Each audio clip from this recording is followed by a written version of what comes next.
বড়দিনের রাতে খাদ্য ভবনে চলল গুলি। খাদ্য ভবনের ভেতরে রিজার্ভ ফোর্স ব্যারাকে এক পুলিশ কনস্টেবল গুলিবিদ্ধ হচ্ছেন বলে জানা গিয়েছে। রাতে ডিউটিতে যাওয়ার আগে নিজের সার্ভিস রিভলভারের গুলিতেই তিনি জখম হয়েছেন। গুলি লেগেছে ওই পুলিশ কর্মীর বুকে। 53 বছর বয়সী ওই কনস্টেবলের নাম তপন দাস। গুরুতর আহত অবস্থায় তাকে নিয়ে যাওয়া হয় হাসপাতালে। এরপর রাতে সেখানে মৃত্যু হয় পুলিশ কর্মীর। পুলিশ সূত্রে জানা যাচ্ছে ঘটনাটি ঘটেছে রাত 8টা নাগাদ। কিভাবে গুলি চলল সেই বিষয়টি স্পষ্ট নয়। গোটা ঘটনা খতিয়ে দেখছে পুলিশ। সূত্র মারফত জানা গিয়েছে কলকাতা পুলিশের ওই কনস্টেবলের বাড়ি হরিণঘাটায়। তার পরিবারের লোকজনকে খবর দেওয়া হয়েছে।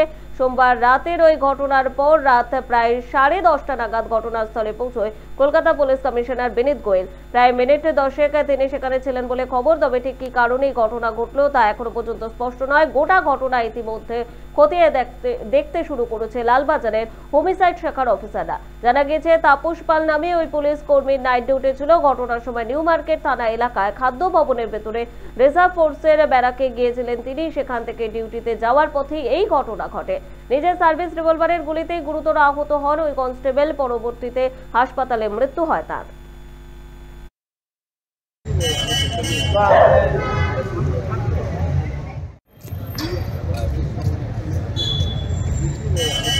Wow.